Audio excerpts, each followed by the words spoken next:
on his way. Devil is on his way. Devil is on his way, motherfucker. The devil gonna make you pay. Fall to your knees. Devil is on his way. Fall to your knees.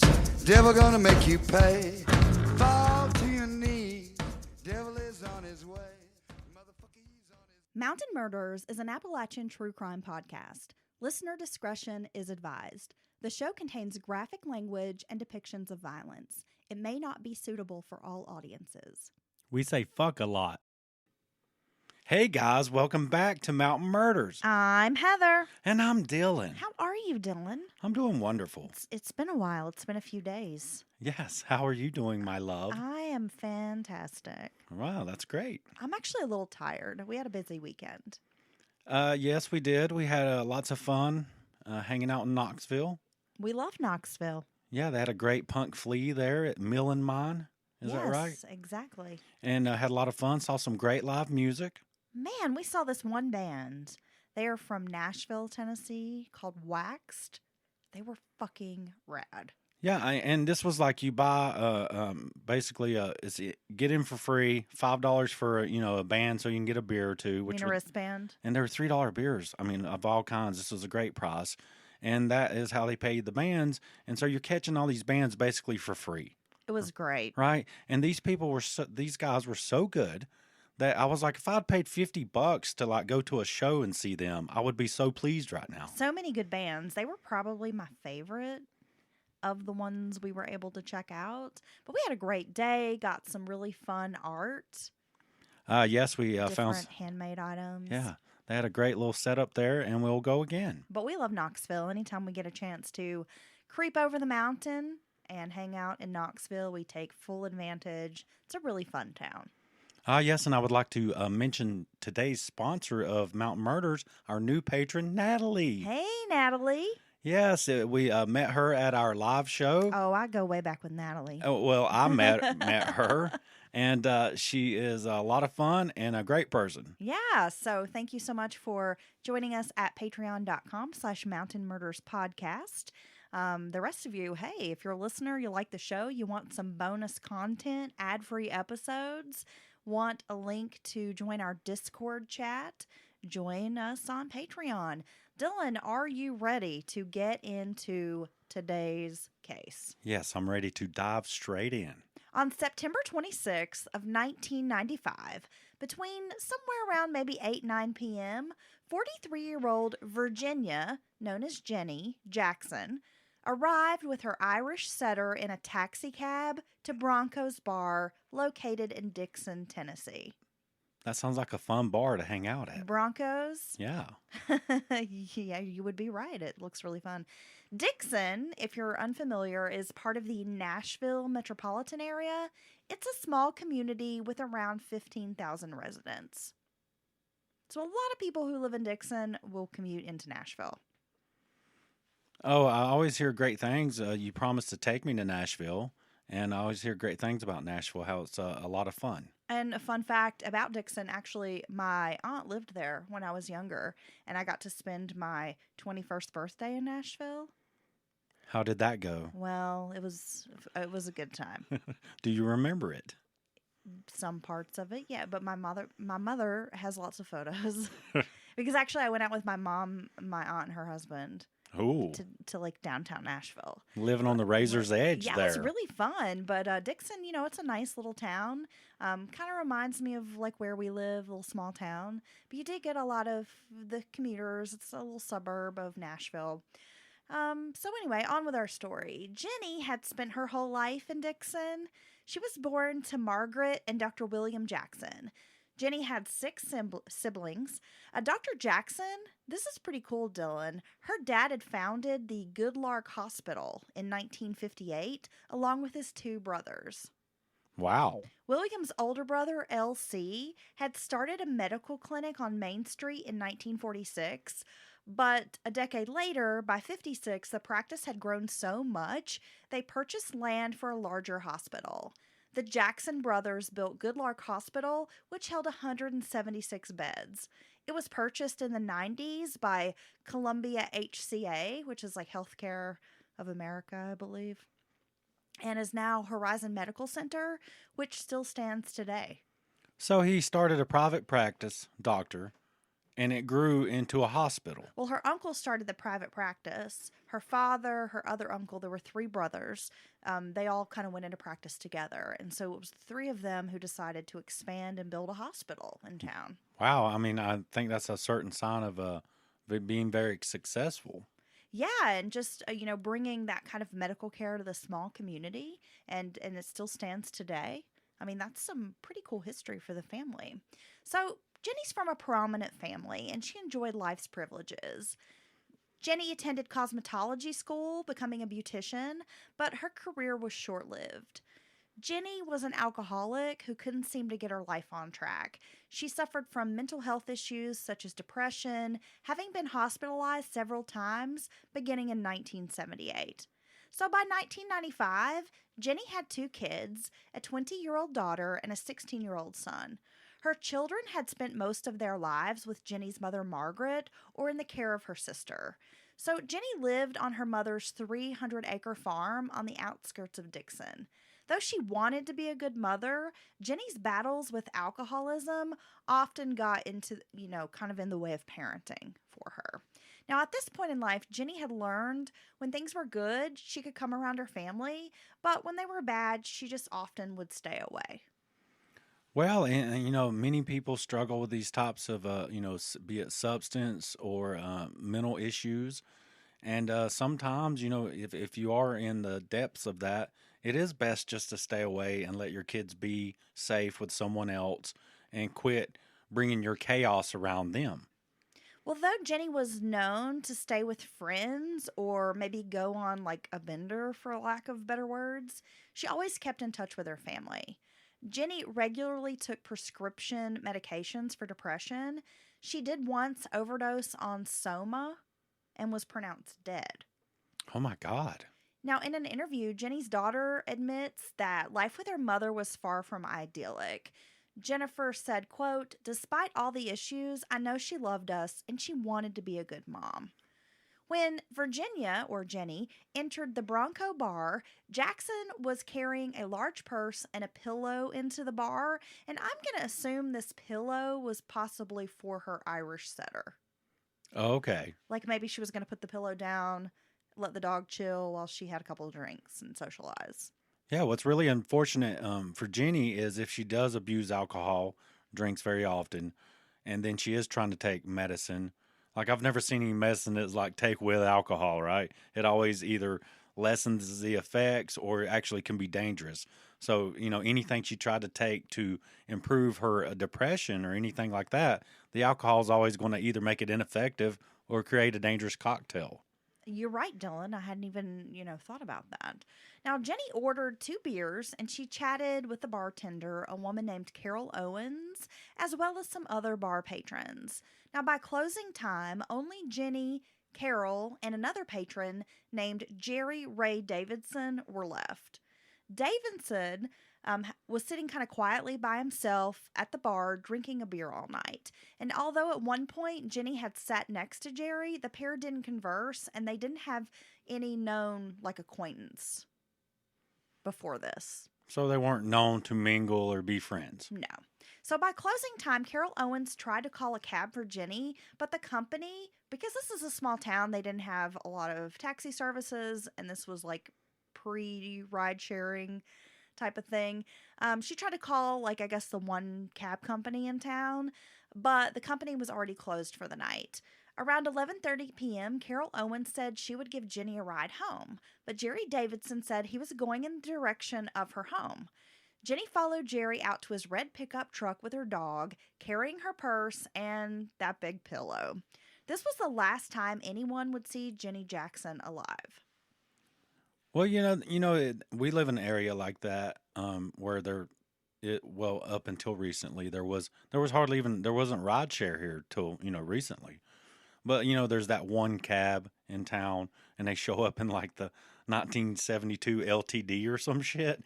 They may or may not show up. They may or may not show up, and you can hear them coming from 2 miles away because there's no muffler on the car. And then you get in the car, and now you're worried like whether or not you're going to be safe. Like the guy or the girl or the woman driving is like super creepy and scary and very You gruff and sound like mean. you've been in one of these cabs. Oh my God, it's Hazelwood Taxi Service. And I'm trying to, and then you're just like, I don't even know if I'm going to make it for various reasons, if I'm going to make it to my destination. I've never been in a local cab. But, in all seriousness, it makes sense that it's hard to have cab services because you're in a rural area. When people are leaving the bar or stores and stuff, they're not going down the road just a mile or two. They could be going 15, 20 miles. Well, the farm where Jenny's mom lived was on the outskirts of town. Right. So I'm not sure exactly like what the distance would be, but you're right. It was probably at least a 10, 15-minute drive away, I would imagine. So the logistics of, gas cost and all that just doesn't make sense to run a cab service. It's hard to be profitable. Yeah, I love how you're always thinking of economics. Oh my God, I'm on fire. Members of Jackson's family became worried when they didn't hear from her for several days. On October 1st of 1995, her family filed a missing persons report with law enforcement. Despite Jenny's disappearance, her dog was found at the family home. So, but she had her dog with her. Yes. And left the bar and was never seen again. Yes. Oh my goodness, that's very strange. But wait, there's more. Oh. Okay. Her family knew something had to be wrong when she didn't show up for her son's 16th birthday. They knew there was absolutely no way she would miss her son's birthday, plus this being like the big 16. So that was definitely like a tip. They knew something had to be terribly wrong. So even though she'd had these other issues and may not be the most responsible person, there's no way in the world that Jenny would miss her son's 16th birthday, which that makes sense. That's always a big deal. Well, a few days after Jenny's disappearance on September 30th of 1995, her brother-in-law spotted a pile of clothing lying along the farm road leading up to the Jackson residence. He didn't think much about it until Jenny was reported missing. It was on October 18th that her brother-in-law reported having seen this clothing on the side of the road to law enforcement, and they had already begun their investigation into the woman's disappearance. On October 18th and 19th, during a search of the property, police found hair clips, a cell phone, underwear, a pillow, a sweatshirt, and a sock. Okay, that's a kind of a... All items they believed belonged to Jenny. Okay, well, that's not a good sign. It was on October 19th that two deer hunters, Bill Pierce and Walter Waynick, were riding three-wheelers in a heavily wooded area off Cedar Crest Road, which is an area known as like an old logging road, an old logging community. The men were scouting hunting spots when, about 4:48 p.m., they noticed buzzards flying overhead. Out of curiosity, they followed the scavengers to an earthen mound where they saw a hand sticking into the air. Oh my gosh. This reminds me of our case a few episodes ago, the murder of Sherry Hart. Remember, they found her, like a grave, basically. They found her hand, like poking up out of the dirt. Now I'm wondering. Very similar type of thing. You got to wonder if someone is burying someone in a shallow grave and they see a hand sticking out, they're going to continue to try to cover it all up. So I'm curious if maybe that's rigor mortis or something setting in, or does that set in where it's left at? Or is it just something in the death process of the beginnings of decomposition to make your limb move or something? Well, if it's a shallow grave type of situation, I also imagine that there are probably like wild animals. That's true. That could possibly be digging. Okay. That's kind of morbid, but I think that happens quite a bit. Well, the men quickly went for help. When investigators arrived at the scene, they determined there was no way any vehicles could reach this crime scene. A bulldozer had to be brought in to create a wide path, enough for emergency vehicles. Yeah, for those who don't live in the country like us and know about logging roads and such, they typically are gravel if you're lucky. Sometimes they're just mud tracks, long abandoned. They'll cut them deep into the woods, obviously, to extract the logs. And, after the logging's done, they're only used by kids, people Maybe out, hikers, hunters, and just somewhere to kind of go, or maybe a shortcut into another part of the county. But yeah, they're awfully often desolate or way outside of civilization. Overgrown, Overgrown. right? Yes. Well, a forensic response team from the University of Tennessee was called in, as well as the TBI, which is the Tennessee Bureau of Investigation, to assist with the exhumation. Now, once the body was exhumed from this pile, it was like dirt, leaves. It was really kind of a makeshift grave, if you will. Investigators were able to determine that this body was about 2/3 intact. Okay. The body was that of a nude female with no head, and the left hand was missing. It was later determined to be the body of missing woman Virginia Jackson. Her body was lying chest down. The head had clearly been decapitated, but investigators noted there had been space dug out for the skull or for her head in the shallow grave, which was kind of odd. So almost like the head might have been removed right there at the shallow grave. Possibly. Her left hand had likely been gnawed away by animals or an Okay. animal. She also had what appeared to be animal bites on the neck and shoulder areas. The skin on the front and back of the neck had been cut. The hyoid bone had also been severed, and there was clear disarticulation of the cervical vertebral column. The torso, including the breastbone, had been cleanly cut open with some kind of sharp instrument.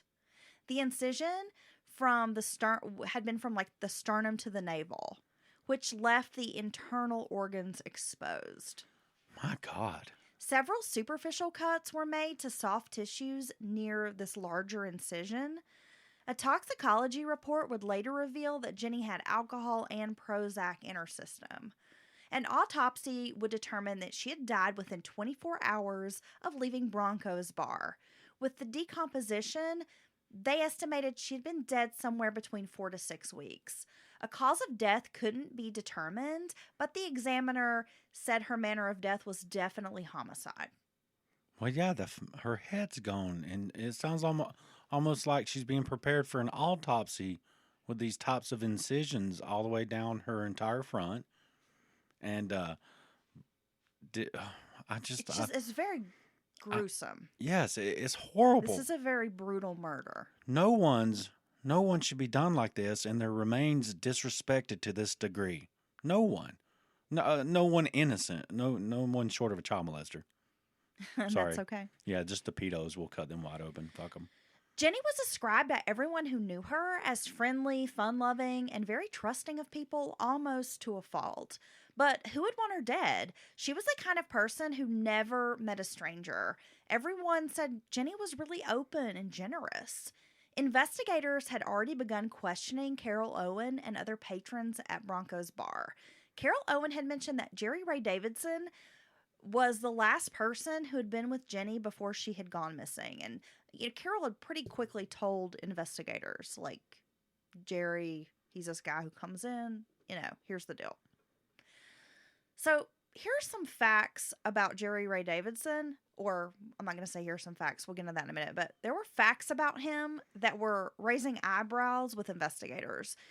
Okay, Davidson was employed as a hospital janitor in the surgical department where instruments were cleaned.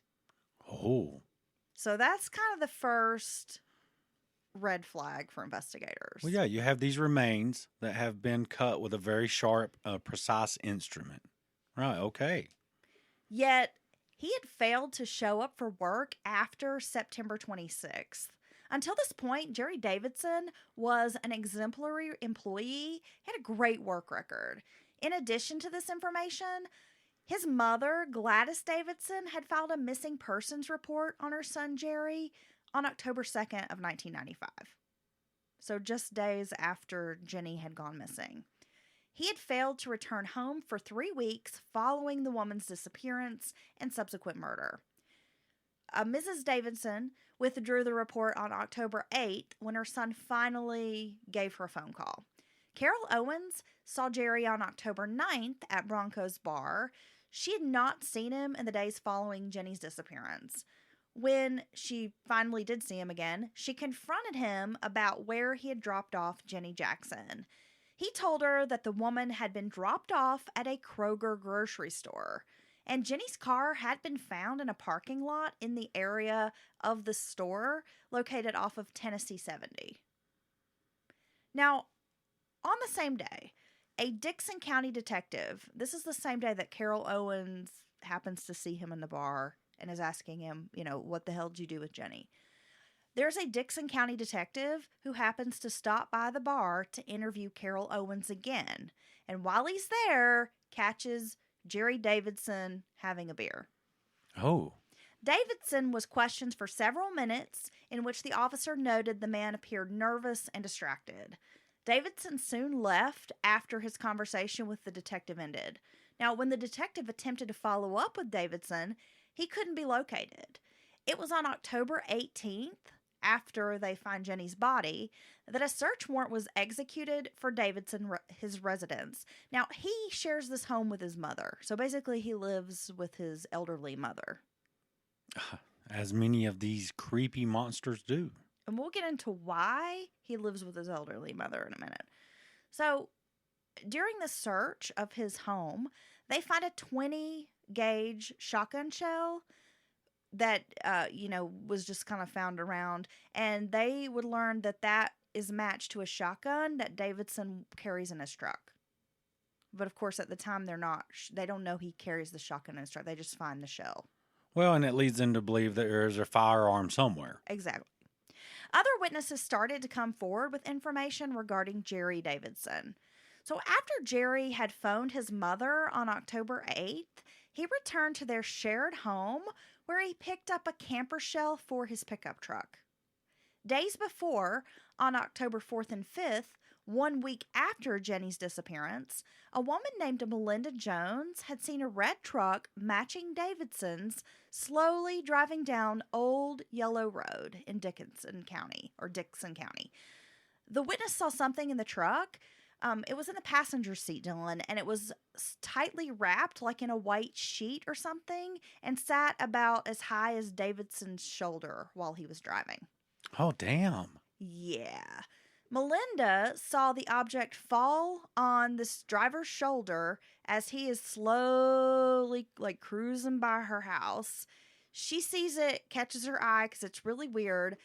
It kind of falls over on his shoulder and she sees the driver push it away. So there's this package or just unknown thing in the passenger seat that is big enough and has enough weight to be getting thrown around the truck as he's slowly driving by. Yes. Oh my God. Later that evening, Melinda Jones saw the same truck driving in the opposite direction at a high rate of speed.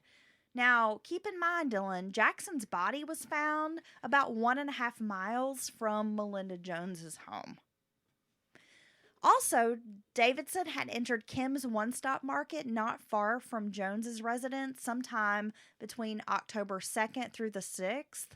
It was around 8 or 9 a.m. He was seen wearing work pants covered in dirt up to his waist. Wow. A witness in the store said Davidson appeared to have been digging in a garden or something. Davidson sat in the store for about an hour drinking a cup of coffee. Then he drove away in his red pickup truck. 1 week later, he stopped back by the store to purchase a soft drink. Further digging by law enforcement found that September 29th and 30th, he had made some purchases at a grocery store and a Walmart in Waverly, Tennessee, southwest of the area where Jackson's body had been found. These statements place him in the vicinity of where Jenny's body was found after her disappearance. Yeah, imagine how strange, these events are strange enough for people to remember. People, you don't typically remember who drives by your house, what was happening inside the car or cab as they were driving by. So these are such odd events. Well, and you don't typically see a man come into a gas station covered in dirt up to his waist, dirty enough that you remember, this person is filthy. Yeah, I got to say, that might be beyond working in the garden or flower beds at home. And then watch them sit covered in dirt for an hour drinking coffee just casually. I No, mean, that most people that are covered in dirt like that, if they're going to grab a cup of coffee, it's going to be quick, right? yeah, and they're going to go get cleaned up or go back Exactly. to what they're doing. And if you've seen someone drive by what she described as some kind of bundle in the passenger seat falling over on the driver and them shoving it back over there off of them as they drive by, that's odd, and that would catch your eye. Well, I think if any of us saw, especially as true crime fans, saw a white sheet, sizable, seemingly, as you mentioned, like a bundle, I know what we would all think. Oh, we're going to follow them, and we're going to get their information, and we're going to alert authorities. They're not going to escape us or our listeners. On October 12th, Jerry Davidson entered Lakeview Tavern in Cumberland City, Tennessee. The bartender, a woman named Darla Harvey, noted his pants and shoes were covered in dirt. Again, if I'm like an employee at a place, some guy comes in covered in shoes, pants, all dirty, up to his waist in dirt, I'm gonna be like, this motherfucker, because I'm not gonna want to sweep that shit up. Well, and that's just not a very smart move on his part, which I'm glad he's not smart for obvious reasons. But just going around all over the place in such a state that people, even if they didn't give you a second glance normally, are remembering you coming in, remembering when you did, and talking about you're covered in dirt. You're covered in dirt. I mean, it's just kind of stupid, right? He sat at the bar sipping his beer and staring at Harvey, who felt very, very, very uncomfortable, Dylan. Disturbed by his behavior, Darla Harvey went outside the bar and examined his truck and took down his tag number in case anything shady went down. True crime fan. Smart thinking, Yep. right? She noted that there was a camper cover on the truck that had been spray painted red everywhere. Like this really ghetto, shoddy spray paint job. So done in the driveway This kind is of like thing? redneck spray painting. You know what I'm saying? Okay. We've all seen that camper cover, right? Everything but the back window. So out of curiosity, she's like kind of peeking in. She sees a dirty sleeping bag, a dirty shovel, like covered in mud, a chain, a big chain, right? And 2 Rubbermaid containers. Okay. Now, if my curiosity was piqued enough to take a peek inside the vehicle, and then I see these items, that's not going. I'm even more curious now. I feel like I'm on to something. Well, Right? it was very messy, as if the man had been living in it. Harvey went back inside and told some of her regular bar patrons that Davidson was giving her the creeps. He was urged to leave by her regular customers. So basically, some big dudes were like, get the fuck out. I'm sorry. Is this back at the Bronco bar? No, this This is is another bar. Yeah, were you just not listening at all? Well, yeah, I was. It's called like Lakeview Tavern. Lakeview Tavern. Yeah, this is some days after the Bronco bar, Dylan. Okay. Keep up, bro. I'm right there with you. It was on October 19th that Jerry Davidson was arrested at Roberts Creek Bar near Cuba Landing, Tennessee. He's arrested for having a weapon in the bar. So during this time, he is questioned by investigators about Virginia Jackson's disappearance and murder. Okay, so my thing is, why does this guy have a fucking weapon in a bar?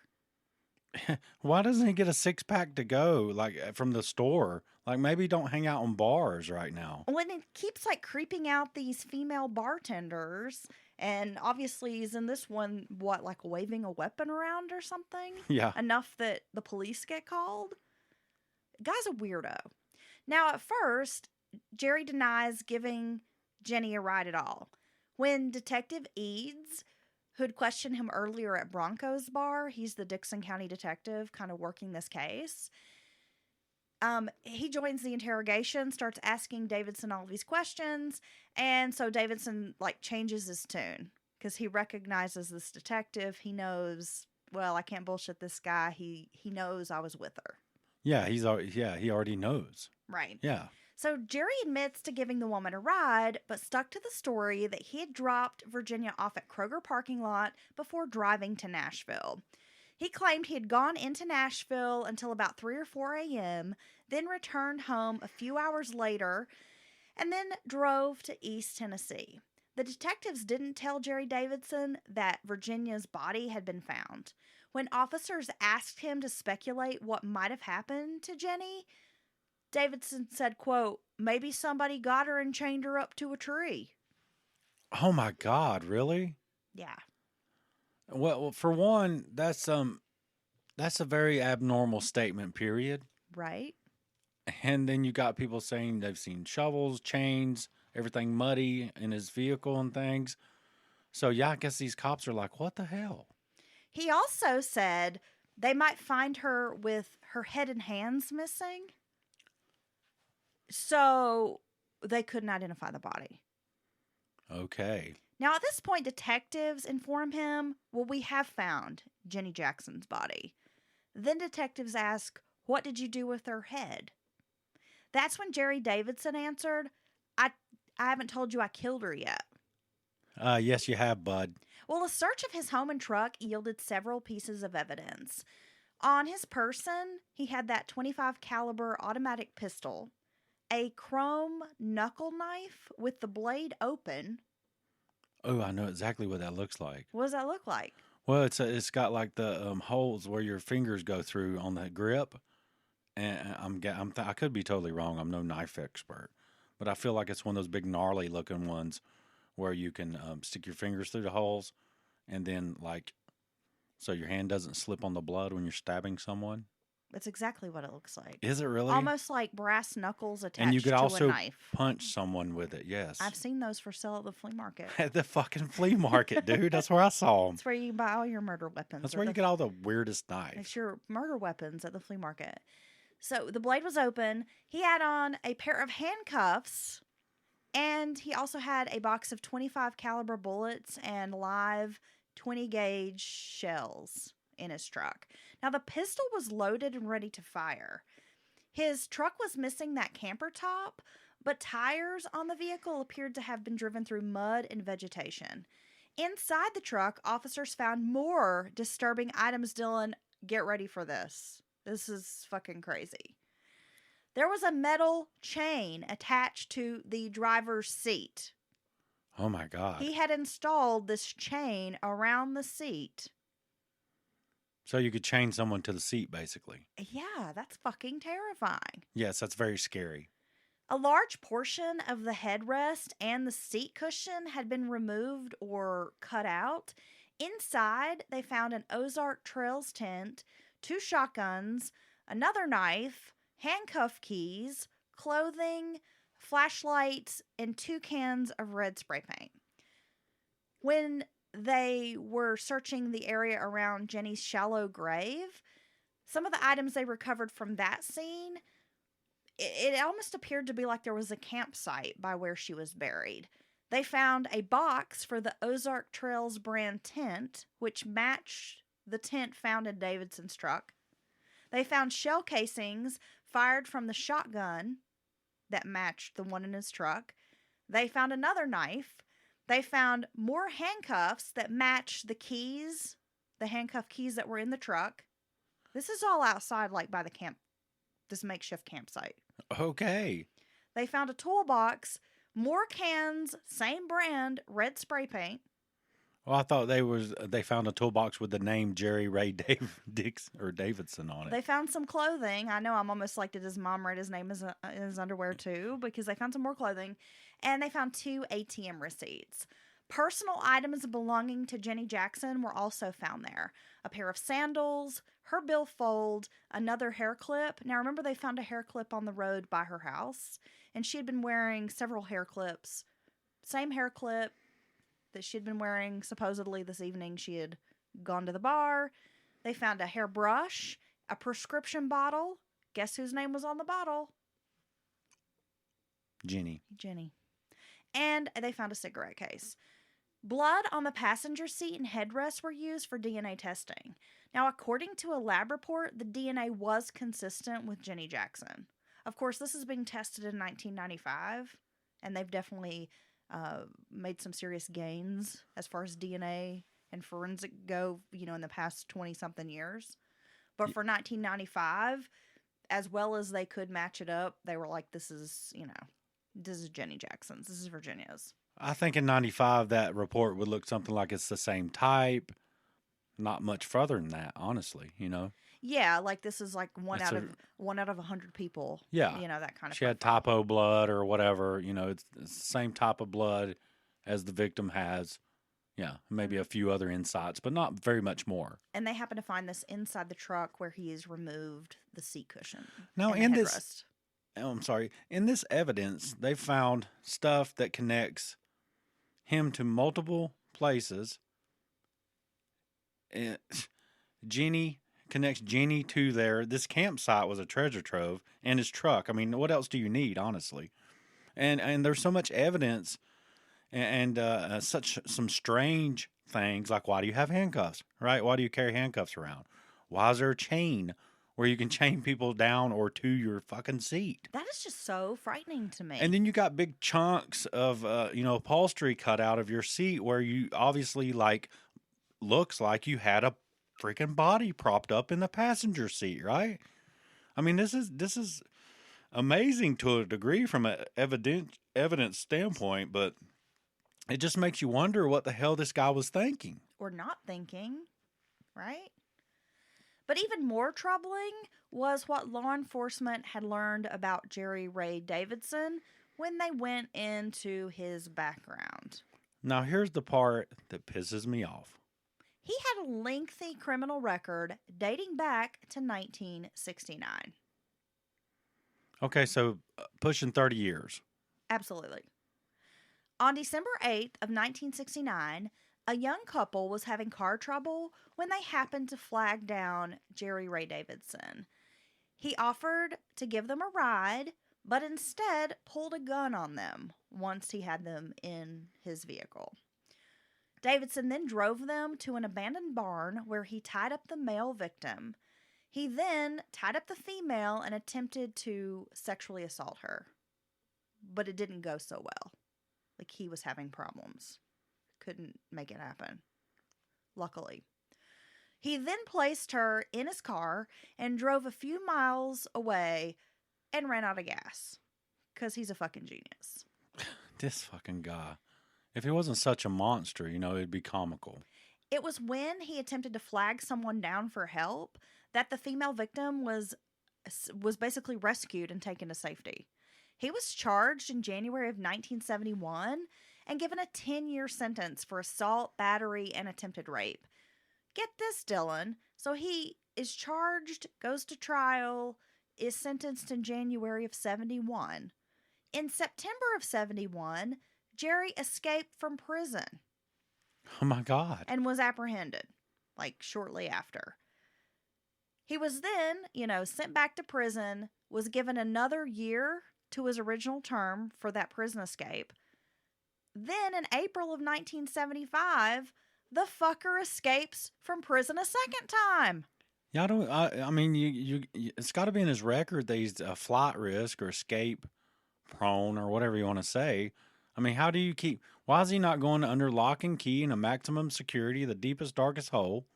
I mean, they should have had him on kidnapping there anyway. That's a damn 25 years to life sentence alone. Oh, you'll see through his background here with some of the history how he evaded justice multiple times. And it's very infuriating. So while he has escaped prison for this second time, he sexually assaults a teenager in Nashville, Tennessee, before he is caught on May the 1st. Yeah, I mean, come on. This guy's in prison already for sexual assault. It's full-blown rape. I don't even want to call it sexual assault. Terrorizing this couple. I mean, the poor guy, he's tied up watching this being done to his woman. Oh, yes. I read an interview from, maybe like a decade or so ago where they were interviewing this man and they had changed his name, gave him some anonymity, but he was telling, basically retelling the story and saying how it was so horrible. Not really so much. I mean, he was like, yes, I was tied up, but he said the horrible part was watching his girlfriend being attacked by this man and that he was helpless and he couldn't do anything. Yeah. And that he felt horribly guilty about not being able to help her. Anyone. And it's something that he lived with I mean, and he's a much older man at this point, and he's like, that's something that has like haunted me forever. It's forever Yes. changed my life. Anyone would feel that way, and it's just traumatic to the 10th degree. Just that helplessness and knowing you're right there, you're this close, but you can't do anything about it. And I could understand feeling guilty about that. And the poor victim, what she went through. I mean, being kidnapped, tied up. Anyway, very scary stuff. Yeah, so you need to keep your eye on this guy, right? He needs to stay locked up. So, escapes prison the second time, rapes a teenage girl, then gets caught. He is then sentenced to another 3 to 5 years for this assault. That I'm not going to go into it now, but 3 to 5 years when you attacked someone else, when you just escaped prison, that's not enough. But guess what, Dylan? But wait, there's more. He was released in December of 1978. After all that. After all of that. After getting 10 years in 72. Yes. Escaping twice. Yes. And raping and terrorizing another victim. Yes. He's out 6 years later. Yes. Make it make sense. Well, actually, he's out 3 years later because that happened in 75. Okay. And he's released in 78. Yeah, I mean, I understand it's a system. There's, It's a very flawed system. that doesn't make sense. That seems almost intentional. I'm sorry. I don't want to freak out, but that just does not add up. It doesn't. For me. It makes no fucking sense. At all. Unless you like women being terrorized and you control the system. Well, there's that. Oh my God. On August 20th of 1979, Jerry Davidson kidnapped and assaulted a Tennessee Tech student. He was charged with larceny for stealing her car on February 14th of 1980. Now get this. He was paroled in June of 1982, and again, he was only charged with larceny. They dropped the sexual assault. Well, They dropped the rape charge. Sometimes the victim does not want to go through court. They don't want to go through all that, and that is their right and choice to make, and I respect that. And oftentimes that's where you see these big charges dropped because there's no case without, the victim, testifying in open court. I honestly think there should be some kind of tweak to our system, and maybe there is. I don't know about it in certain states, that there should be like you shouldn't have to do it in open court when you've been terrorized and sexually abused by this person. Sorry. You should be able to quietly, give your testimony to the judge in his chambers at the very least. It's disgusting. So he goes to jail in 1980 after this. He is paroled in June of 1982, despite a letter from a clinical psychologist named Harold S. Bishop, who had been treating him at the DeBerry Correctional Institute. The letter read, quote, "The man is potentially dangerous. He may be inclined to rape and murder." Really? Years later, Bishop would tell a newspaper in his career he had never written a letter to the parole board begging them not to release a prisoner. He said Davidson was one of the most disturbed persons he'd ever worked with. Okay, there's a professional opinion that this guy should not be let out. So that should be another strike against him getting out, right? Okay. One would think, Dylan. In February of 1983, Davidson followed home a 50-year-old woman that he had met in a vocational class. He held the woman at knife point, threatening to rape her daughter as well as her. And her young daughter was at school, and he was saying, I will rape your daughter too. Like terrorizing this woman. So you'll do what I tell you or I'm going to rape your daughter kind of thing. So he does. He rapes this woman multiple times. He is charged with sexual battery and crimes against nature, and he was again given only a 5 to 6 year prison sentence. It does. I thought he would get 6 months probation. He was released in November of 1987. So in the years between 1987 and 1995, there are no known incidences of rape or assault perpetrated by Davidson. However, records show that he was banned from 2 public libraries after exhibiting disturbing behavior toward female staff members. I'm going to guess there's no chance in hell that he didn't assault and abuse someone else during that time. For someone to have escaped prison, you should be like, hey, I got out of prison.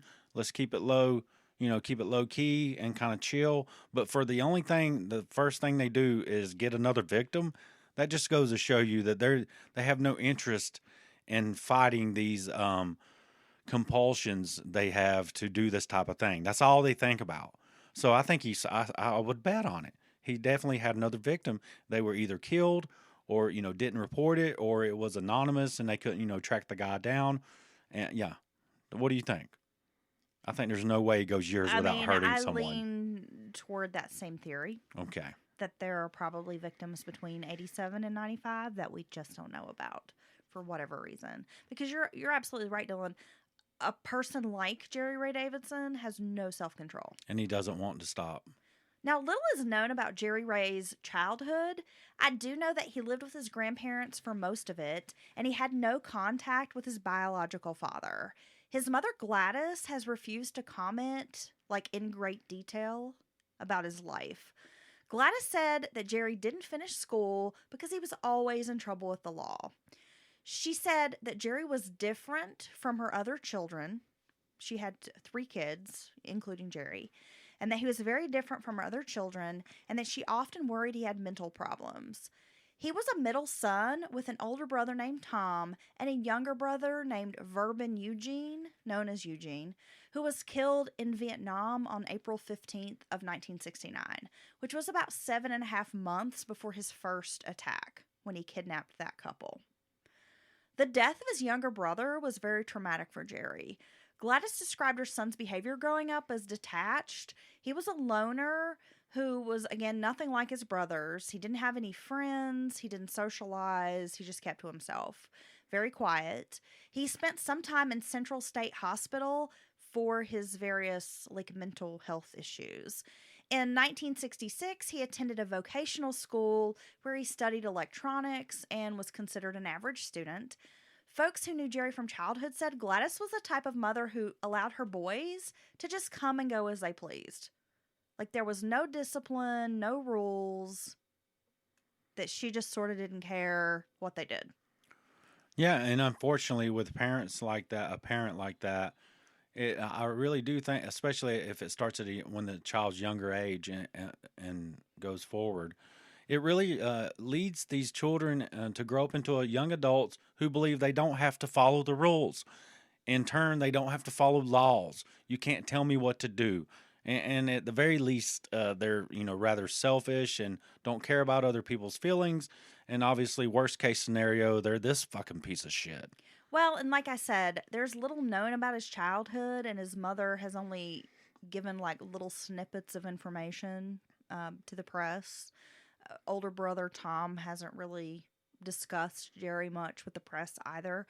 But people who knew them said that she rarely showed any type of affection to her sons. And that's not that good. She was kind that's of a cold good. woman, not affectionate, was never hugging, giving them a kiss, saying, I love you, nothing like that. Well, yeah, a parent who does that doesn't care all that much for their children. They don't want to be bothered with them, so it's easier just to let them do whatever they want. And I don't want to discount, I don't know the details of his, traumatic things and his mental illnesses. And obviously, certainly mental illness is very bad and hard to deal with, I guess I should say, not very bad. But a lot of other people deal with mental illnesses, and they don't think it gives them a license to go out and rape and murder, right? And Gladys had said that, he kind of stayed in trouble as a child, didn't want to go to school, that he did have problems. And this, I guess, the not wanting to go to school and the getting in trouble kind of thing, I guess, came about in his teen years. Antisocial behaviors. And that she almost alluded in one interview that I read that was part of the reason why he lived with his grandparents.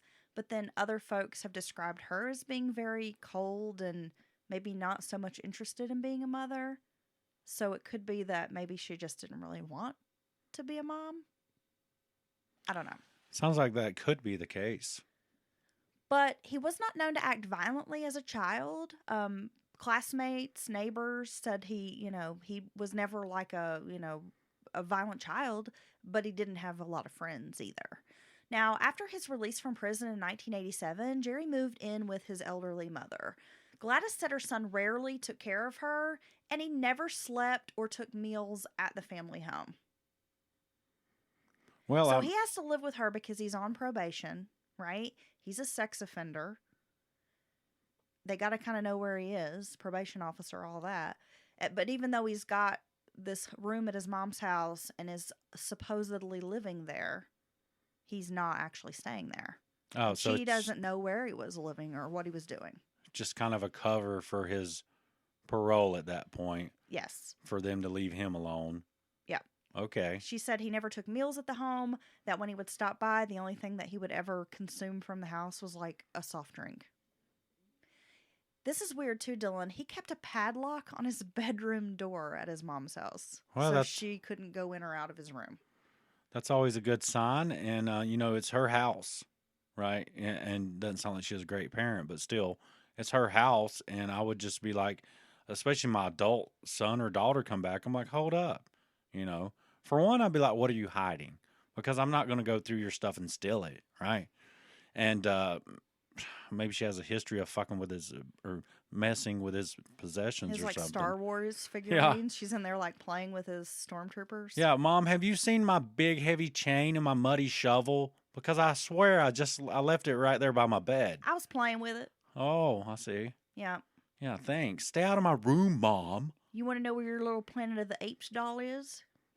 I'm not telling. I got it. I'm playing with it in my Castle Grayskull. Oh, man. I can collide universes if I want to. Fuck you, son. I saw this meme that said, if I win the lottery, I'll never announce it, but you'll know. And it's just like shows Grayskull in like a subdivision between two other houses. I think I've shared that meme with you. Okay, is that where I saw that meme from? It's my dream. I want Grayskull Castle. Are I you would live fucking there. kidding? Yes. I also want like a battle cat. So he doesn't even live there, basically. That's just on No. paper. And she doesn't even know where he's like crashing. Doesn't know what he's doing. Nope. He's not like worried, doesn't seem to be worried about jobs and stuff. Well, I mean, he does have jobs and he was working at that hospital. Oh, yeah. I mean, he's had employment since he's been out of prison, but his mom doesn't have any idea where he's been staying. And by all accounts, he was a great employee. No one had any issues with him at his workplace, right? Yep. Okay. Co-workers would testify that Jerry was a good worker, a good friend, and very nice. He was considerate, willing to help anyone. They found his involvement in Jackson's murder inconsistent with his behavior that he had ever displayed around them. Now, while he is in jail awaiting trial, he was quiet and passive, but became active in the jail's ministry. He had an interest in the Bible and learning about the passages in the Bible while he's awaiting trial for her murder. So after he's arrested and charged with Jenny's murder, her sister, Sheila Preble, called Davidson a creep. She said, quote, "You know this man. He's been convicted of the same type of thing over and over again, and we let him out here to hurt other people. That's ludicrous. We've got our values all screwed up." I agree. Now, could you imagine being the family and when it comes out, all the past of this guy who did this to your loved one comes out, how pissed off you would be at the system, at everyone who, all the chances they had to lock this guy away finally? Yeah, and you know what? Virginia Jackson's brother was actually a judge in Dixon County. Really? He was like a juvenile judge and later like a probate court judge. Yeah. So I can imagine that he was probably furious. And they should be. After Jerry's arrest, a Tennessee Highway Patrol search dog indicated that there could possibly be other human remains buried in the mounds near where Virginia Jackson was found. However, it doesn't appear that a search of the area resulted in discovering any more victims. At least I didn't find any information about it. Neighbors who learned of Davidson's arrest were shocked. He was seemingly normal. One neighbor described him as a grandfatherly type. She said clearly he's the kind of predator who was able to build trust, then turn into a damn devil. Yeah, and it seemed like he liked the, at least the ones we know about, crimes of opportunity, right? Like, the couple flagged him down for help. They're just having car trouble. Boom, I'm just going to, and that's scary too. I mean, in a way, that's almost scarier than the hunter hunter who goes out looking, which he very well could have been looking for a victim as well. But it's just like with a Jenny, hey, there's no cab available, I'll give you a ride. These crimes of opportunity, always on the lookout for a victim. And that's really, I can imagine being that type of person. Being a super creep? A super creep. Super creep and a super shitbird? I'm a super freak. Super creepy. This case speaks to the unconscionable way our prison system releases predators back into society. Predators that harm women and children. Let's be clear. If this was the drug war, right? If this was some poor person or some person of color who had some damn, a little bit of dope on them, they can catch 15 or 20 years pretty freaking quick. Let them go back and forth to court over and over on these same drug charges and see how much time they get, right? But if you're raping and terrorizing women and children, we're going to give you 50 chances. A slap on the wrist. We're just going to keep giving you these opportunities to dial up your brutality, to get more and more into whatever your damn weirdness that goes on in your head. To become adept at being, adept at being a predator, basically. Yes, and to work your way up to finally murder and mutilation, Yeah. And it's always these cases with women and children, and it just does not make sense to me. No. And I think I said adept. I meant to say adept. Sorry, I'm not enunciating tonight, Dylan. I never enunciate. I've only had 2 cups of coffee. I need more. I'm an old mushmouth bitch. Me too. Isn't that what you called me the other day? A mushmouth bitch? Yup. Yeah, it's true. Now, Jerry Ray Davidson was convicted of Virginia's murder in 1997. He was given a death sentence. In 2014, Davidson appealed his death sentence on the grounds of ineffective counsel. The Tennessee Supreme Court overturned his sentence and sent it back to the Dickson County Circuit Court for a new sentencing hearing. The Supreme Court filed a ruling that described how Davidson's attorney had evidence that he suffered from, quote, severe lifelong cognitive and personality disorders, and he was predisposed to sexual violence. What does that even mean? His attorneys didn't present the jury with psychological mitigation evidence during the original trial. So basically, they had records that they did not provide the evidence about his mental issues he's had over the years. Yes. In and out of mental hospitals, blah, blah, blah. Okay. Tommy Overton was his court-appointed attorney during that first trial, and he had insufficient experience with death penalty cases. Mental health records from Tennessee Department of Correction painted a dim picture of Jerry's mental health, his social and family history. Though he had spent 27 days in a mental health facility before trial, he was deemed competent during that first trial. Well, you get so tricky with it because we don't know the details of his, mental issues. But like I said, there's, that same hospital could provide 50 other patients who had, what he had and worse. And they're not 50 killers, likely. So, I mean, this is a tricky issue. What do you think about that? Because in an instance like this is our system working, and you do get, fair, equal representation, even as a horrible monster of a defendant. So I don't really, this doesn't make me mad when these are overturned for technicalities such as this. But, I mean, do you think it's tricky? Well, I think when you get into mental health issues versus the crime, I think you're right, Dylan. We have plenty of people in the world who have, specific diagnoses that have struggles with depression, personality disorders, whatever you want to, whatever it could be, that don't go out murdering people, right? They don't commit these violent crimes. And then I think you have to take into consideration if this person committing this violent crime, this murder, this sexual assault, takes it a step further, goes out of their way to cover up what they've done, then they clearly know right from wrong. See, that's what it boils down to. Did you know right from wrong when you committed this crime? And there's really only Now, if someone has like some issue, some blackout, some snap, and they lose control they kill someone, and then they're like, leave the house, leave the body right there, whatever, for people to find, and they Right. don't try to cover it up, I'm more apt to believe that it was some kind of significant like mental break or like break from reality or some sort of psychosis or something. You took the words right out of But my it's mouth. when they go to the extremes, covering it up, trying to, elude law enforcement, then I'm like, no, this person knows right from wrong. Yes, I agree completely. So, and I'm no attorney, I'm no psychologist, but We're lay people. I'm just a good old girl over here sitting in my chair. But that's what I think. No, but I think that's it. And I think, specifics like I think schizophrenia to a degree fascinates me. It's very scary. But there's certainly that break from reality. We've talked about the documentary that, they're talking to all these people. I believe it's in Sweden. And it's just really sad. What is the documentary? Do you know the name of What it? was it?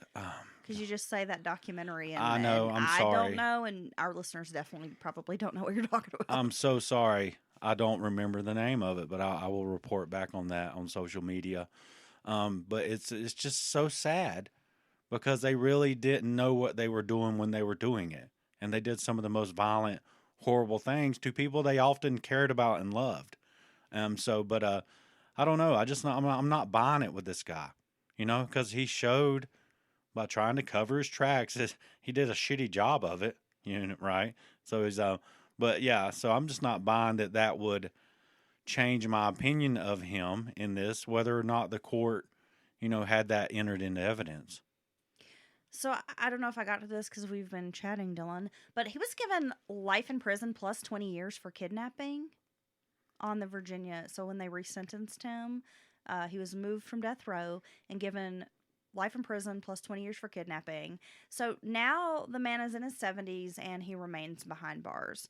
Jennifer Koch Law, that's Virginia's daughter, she wrote a letter stating that her family was in full support of the life sentence, but felt the initial death sentence was just inappropriate. Law stated that the life sentence will never equate justice. Really? Wow. Well, I mean, that's how could you not feel like that? I mean, really, honestly. Yes. You want to see that. I would feel the same way personally if my loved one had been done this way. And Jennifer was in college. She was 20 at the time of her mother's murder and was in college. But she's gone on to be very successful. From what I gathered in my research, she lives in the Chicago area and is a nurse practitioner. So, she's gone on to help people. That's good. It seems like she's in her profession. lucky enough to had, a supportive family and someone else to give her that, base to launch from. And she looks so much like her mom. There were photos of her, in court, and just to see her in the pictures of her mom, they look so much alike. Wow. I just I don't know. Did you come across anything in your research of him ever accepting responsibility or claiming that he was sorry about any of this? No. Of course not. So the resources, I'm sorry, I think I just bumped into something. The resources that I used today were mostly newspaper articles and court records.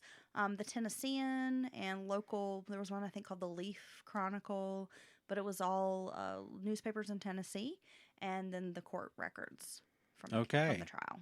Well, thank you for that. And I feel so terrible for what happened to Jeannie. And just no one should be done like that. No, it's terrible. It's very disrespectful. And when you see this man's history and that it was like the guy was on a course to be this predator and this murderer. Like, you could see it evolving over time. And the fact that he was just allowed to be released back into society again and again is so disheartening. Yeah, well, that's one of the lessons that these predators learn, along the way, is at first they do what they do, and then the victim tells on them and is a witness in the courtroom against them, and they get a little bit of time. Then they get out and they quickly realize, if I leave the witness alive, my victim, that this leads me straight to jail. And so then they always keep dialing up the violence, and because they don't care anything about anybody. and then it leads to murder. It always this is where it always ends up. And all those victims that we know about that he got and assaulted, raped, and murdered eventually, that could have been stopped. And I think that's all our prison system should be for, is keeping murderers, rapists, and pedophiles and child molesters away. That's it. Violent criminals. Violent criminals who are a danger to everyone around, all of society. That should be it. That should, all the nonviolent stuff, all the drug stuff. If it's consenting adults, that's your. There's other ways of handling that, therapy and all that, economic support. These are the monsters that prisons should be built for. But they're the very ones that we allow back on the streets in a couple of years. They're the very first ones. So fucked up. I don't understand why here in the United States that we as a nation, as voters, do not demand better for our families, for our neighbors, for our communities. Like, why are we not marching in the state capitol demanding reform? Like, we want criminal justice reform. We want prison reform. Like, why are we not? I don't understand why, as a society, I think this kind of thing outrages most everybody who hears it. But yet, we just allow our politicians to not make any legislative changes that are going to really help us. Well, when you hear we have the most people per capita in prison than any industrialized country at the very least in the world, and you think, well, okay, well at least people like this are in prison, but right? They're not. But these are the monsters that hit that revolving door until they finally have their, is it mea culpa, their ultimate whatever. Is that right? Did I do that right? I don't know. Oh yeah. Ooh, I just want to say mea culpa. That's probably not right at all. But yeah, until they finally do something so horrible, they get, life, death, whatever. But no, it's slapped full of a bunch of damn drug offenders. I think that mea culpa means the acknowledgement of one's fault or error. So that was not right at all. I meant like his, whatever, his grand thing, his culmination of all his hard work. And okay. Yeah, we'll just leave it at that. Okay. His grand finale, his big shebang. Is it piece de resistance? Are you going to stop me? Just stop. Can't tell I dropped out in 10th grade. When in Rome, Dylan. When in Rome, drink. Well, I feel like you're Ron Burgundy. Like, you just throw things out there that don't make any fucking sense. Okay. Yeah. We get a little bit of that in here at the end of the episode. When in Rome. Okay. Dylan, Karen actually suggested, our patron Karen, suggested this case the very day that I finished, researching and typing it up. Oh, you should have been like, oh, I'll do that for you, and then lied about it. I was like, well, what do you know, Karen? Great minds think alike. Well, that was, it's a good story, but a sad story. It is. And again, we should all be demanding better. We should.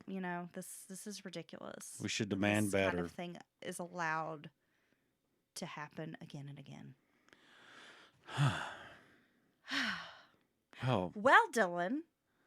Thank you for joining us. The end of the episode. I feel like, do you want to bullshit a little bit? I feel like Dylan has to bullshit. He can't. Yeah, give me just a little bit. Is there any more about that old laundry guy? Well, Dylan, of course, today is Sunday when we're releasing this episode. There was a fellow just across the line in Tennessee, sorry, who claimed that he has no doubt in his mind that he encountered Brian Laundrie on the Appalachian Trail.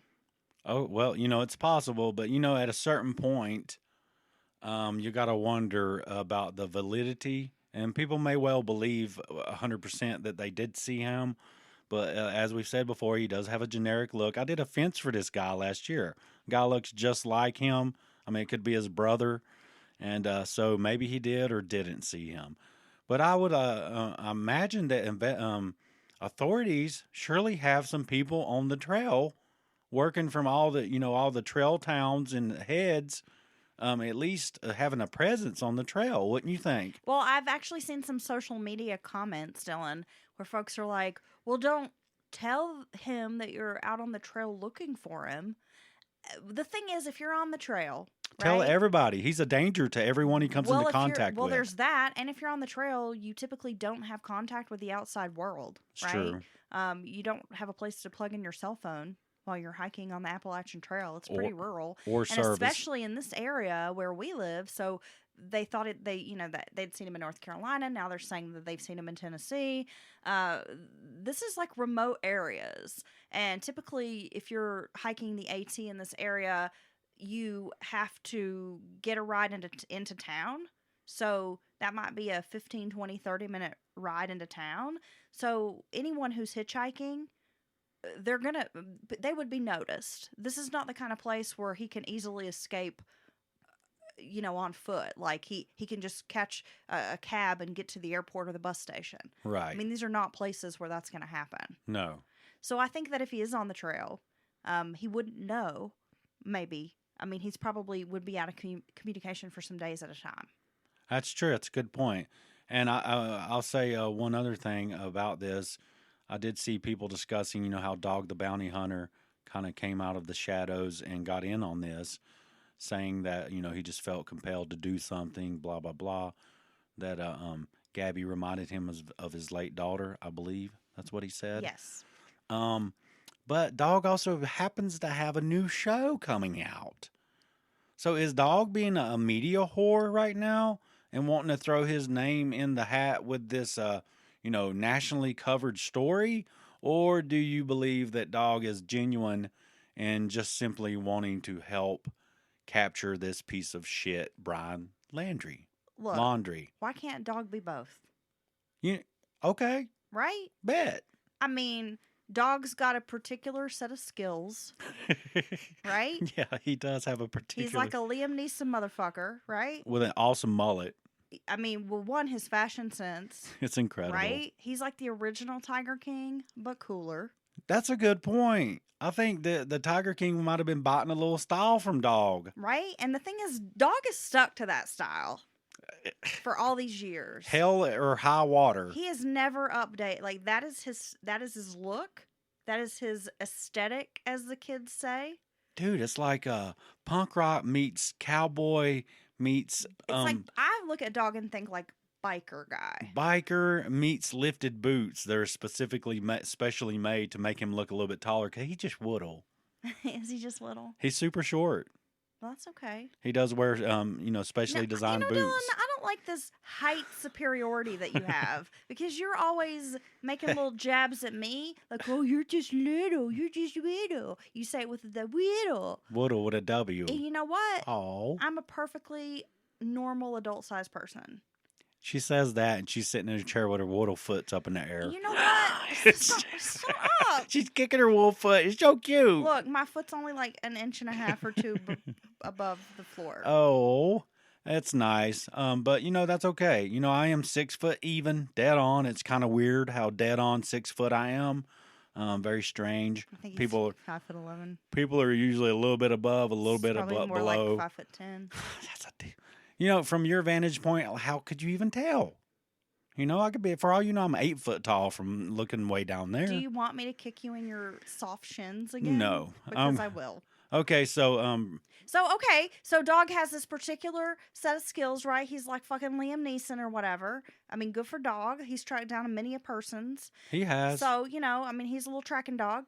And he can also have a new TV show that's coming out. I'm like, why can't the man be opportunistic and help and want to be a good Samaritan, right? Well, okay. We're going to let Dog live on this one. I think there's bigger fish to fry out there about this. Anything besides trashing Dog. And you're right. Dog has entertained us quite a bit. And then obviously R.I.P. Beth. We kind of miss you keeping Dog in line. And so we just let Dog do his thing. Right? Yeah. And I'll never forget the South Park Eric Cartman Dog. Because he's like, I'm the dog, the big bad dog. Woof woof. And he was going around kicking ass. You've seen that one, right? But I don't watch South Park. Oh, my God. I haven't watched funny. South Park in like 20 years. Okay. Okay? not since like 1999 or something. All right. Anything else? Well, experts are saying that time and environmental factors are complicating the search for laundry, and they are also, I say there have been some questions about like his sister and like what her possible involvement is.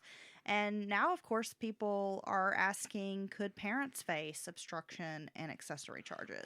Why they Which, haven't been I mean, charged already? I think we've all been wondering that, but Yeah. yeah. So, I don't know. We'll keep you posted, of course, as updates come out. But it is an interesting case to follow, and it's been getting so much attention.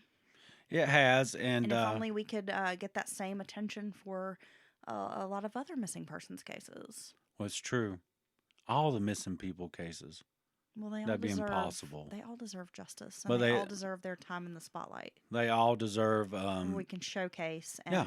imagine if we had the world watching these other cases, what information and evidence, that might be able to come to light. Well, if you love Mountain Murders, again, you can join us at patreon.com/Mountain Murders Podcast. You can email us at mountainmurderspodcast@gmail.com. Yay, you got it right that time. I done it. Of course, follow us on social media. We're on Instagram, Twitter, and Facebook. And I'm bringing Facebook page back, baby. click and subscribe. Hit subscribe and give us a 5-star review if you're feeling froggy. We like those. Yes, we've said it before, but just even if it takes a second, you're going to listen anyway. If you'll hit that subscribe button on any listener you're using, a player, it helps us a lot. Okay, Dylan, anything else? And we're going to spread out, and we have a YouTube channel. It's just audio at the moment, but we're looking into maybe recording my big dumb head while we make our our episodes. Well, we've been talking for a while about doing more video streaming, and we've definitely had some folks reach out and say, why don't you do a virtual live show? Why are you guys not doing more video? I don't know why people would want to look at us. We're kind of goofy, but hey, we give the people what they want. So yeah, that is something that we're definitely going to try to focus on here in the coming months. Don't forget, Wednesday we will have a brand new offbeat. Yes, don't forget that. Yeah, and we hear you, Dustin. You want to see my big old dumb head, my big dumb fish head. But you know what? I got to find that perfect angle that makes me look skinny, and I haven't found it yet. Well, I think we just need to go to the gym for like the next 6 years. Okay. Okay. Well, Dylan, I hope you have a great week. I hope our listeners have an excellent week. And if you are around and the rain's coming down, don't get too wet. Maybe. Yeah. You threw me a softball. Bye, guys.